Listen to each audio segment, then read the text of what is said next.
দুর্গোৎসব 2024 সুন্দরগঞ্জ উপজেলায় সুষ্ঠু সুন্দরভাবে আয়োজন করা যায়। ধর্মীয় সম্প্রীতি যে পরিবেশ আপনারাই বললেন, আপনারা জানেন যে আমি সারা আসে, আপনাদের সাথে দেখা হবে বিভিন্ন পূজা মণ্ডপে আর কি। বিশেষ করে জেলা প্রশাসক স্যার সহ জেলা প্রশাসনের ঊর্ধ্বতন কর্মকর্তাবৃন্দ আসবে, সেখানে আমি জন্য বদ্ধপরিকর থাকবেন, প্রয়োজনে আমাদের সহযোগিতা চাইবেন। আমাদের সহযোগিতার যে সব থেকে বাংলাদেশ পুলিশের সহযোগিতার সব থেকে একটা সহজ রূপ হচ্ছে, আপনারা জানেন যে কোন থানা বা সকলেই বাংলাদেশে, এখানে ধর্ম বর্ণ নির্বিশেষে সকলে আমরা বাংলাদেশের অধিবাসী, বাংলাদেশের নাগরিক।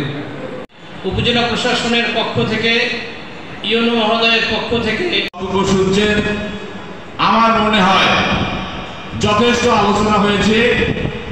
আমরা যদি যে আলোচনাগুলো হয়েছে, সম্মানিত সভাপতি দীপক কুমার বাবলু, সুন্দরবন পৌর বিএনপি, আমার স্নেহাস্পদ আহ্বায়ক পৌর। আমরা কেন পুজোর এই 5টা দিন জেগে থাকতে পারি না? কেন আমরা আমাদের ওয়ার্ডদেরকে বাধা দিতে পারবো না? অবশ্যই